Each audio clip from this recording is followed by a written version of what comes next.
No vídeo de hoje eu vou falar um pouco sobre abanicos novamente e um pouco sobre escola sevilhana de baile. Já vou explicar o que vem a ser essa referência. Eu já num vídeo anterior eu falei bastante sobre o abanico grande, agora o meu pequeno já chegou. Esse pequenininho, ele é muito mais fácil para a gente poder bailar coisas mais rápidas, mais graciosas, não mais femininas necessariamente, mas mais graciosas. O abanico, né, um dos elementos flamencos que confere mais feminilidade para a mulher. O abanico pequeno, inclusive, ele foi sendo usado para bailar por algumas bailadoras de um tempo para cá, que elas começavam a ter um baile mais ágil e mais gracioso e que precisavam do abanico menor para colocar na roupa, costurar um bolsinho e tudo mais. Esse abanico pequeno, ele é mais fácil para aprender. Quem ainda não comprou o seu abanico e quiser comprar um mais fácil, compre esse aqui pequenininho, porque ele vai ser muito mais ágil, tanto para a gente fazer aqueles treinos que eu disse, né? Por exemplo, essas duas partes aqui são as que a gente vai firmar mais. Então, para a gente treinar aquilo que eu falei, de segurar aqui, abrir, direto aqui e fechar. Lógico que esse não ocupa todo o antebraço como o grande, mas ele é bem interessante para quem quer experimentar e para os treinos de munheca, que a gente vai trabalhar aqui e vai girar o abanico e voltar com ele, ó, devagar, e gira e volta. Ele é mais fácil de aprender do que o outro, mais fácil para fazer desenhos aqui, para fazer mudança de uma mão para outra, jogar e pegar, enfim, uma série de peripécias que a gente pode fazer com ele, que depois a gente vai aprendendo no decorrer do tempo. Então, esse abanico sempre a gente pode usar ele como se fosse um manton, com movimentos aqui cruzando a cabeça e N coisas. Esse meu, por exemplo, é liso, totalmente liso. Tem uns que tem uns furinhos aqui, tem pinturas muito bonitas, de flores, de touradas, enfim, diversos, de bailaoras. Claro que quem tem menos abanicos, o ideal, se for o mais liso, ele vai combinar melhor com o que a gente vai usar para dançar, com nossa roupa.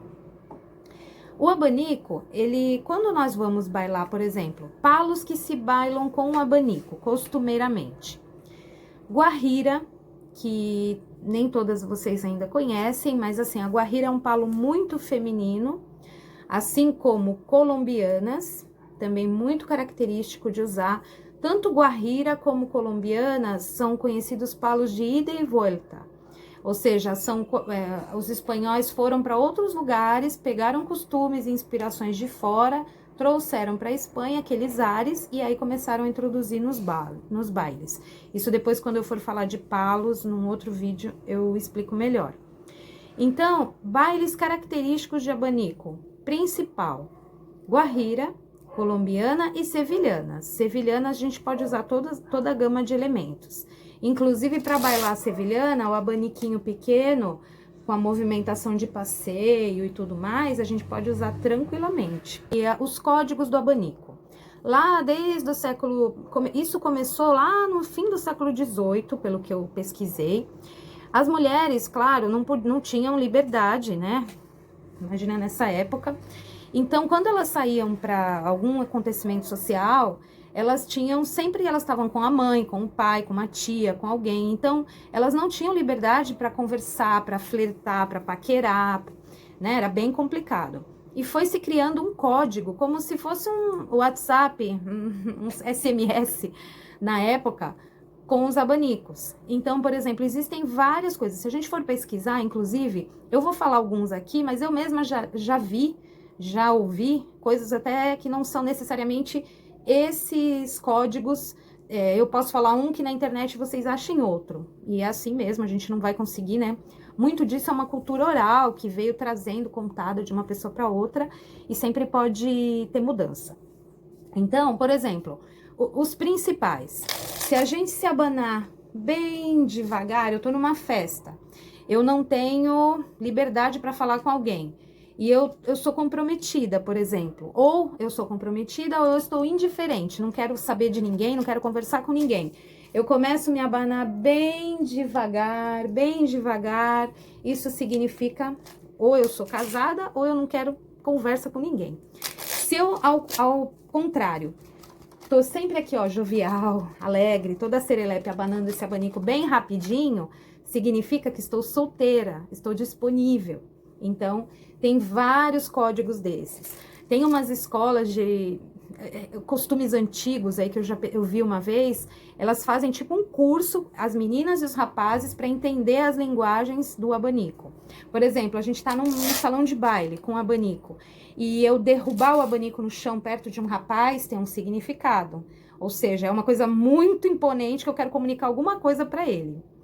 Então, assim, preciso falar com você urgentemente. Então, isso é uma coisa para marcar um segundo encontro.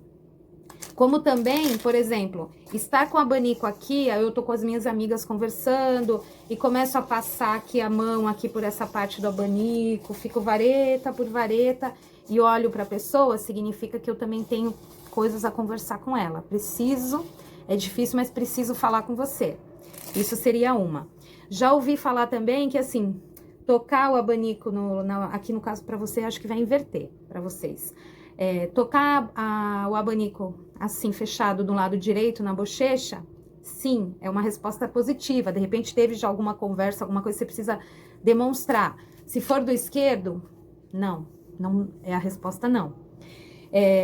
Tem esses, tem, por exemplo, aqui eu tô com o cabelo preso, mas assim, se a gente tá num lugar e começa a mexer aqui, ó, no cabelo, por aqui,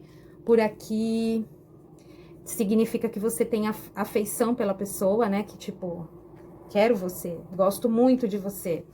Aqui também, quando você pousa aqui o abanico, enfim, tem uma linguagem imensa e ao mesmo tempo bem diferente. Você vai encontrar coisas de um jeito e coisas de outro sobre o abanico. Mas só pra gente entender que tem toda essa história por trás desse acessório que a gente baila. Claro que isso hoje, no significado pra dançar, não, a gente vai usar esse código.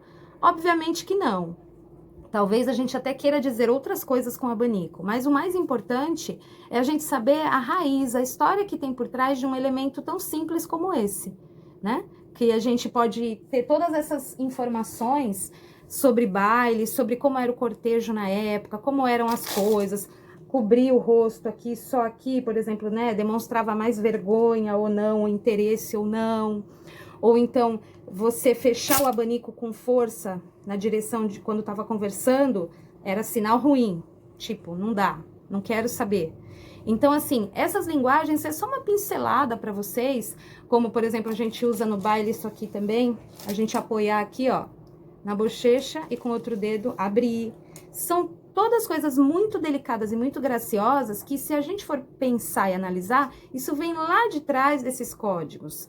Como quando a gente, por exemplo, a gente vai bailar uma colombiana toda aqui, aí a gente vem aqui, faz um gracejo, esconde o rosto aqui, porque tem muito isso no baile. Esconder o rosto, vir aqui e colocar aqui, depois passar, esconder mesmo, né? Realmente esconder. Usar o abanico como uma surpresa. Então, sobre o abanico, o que eu queria falar mais era isso.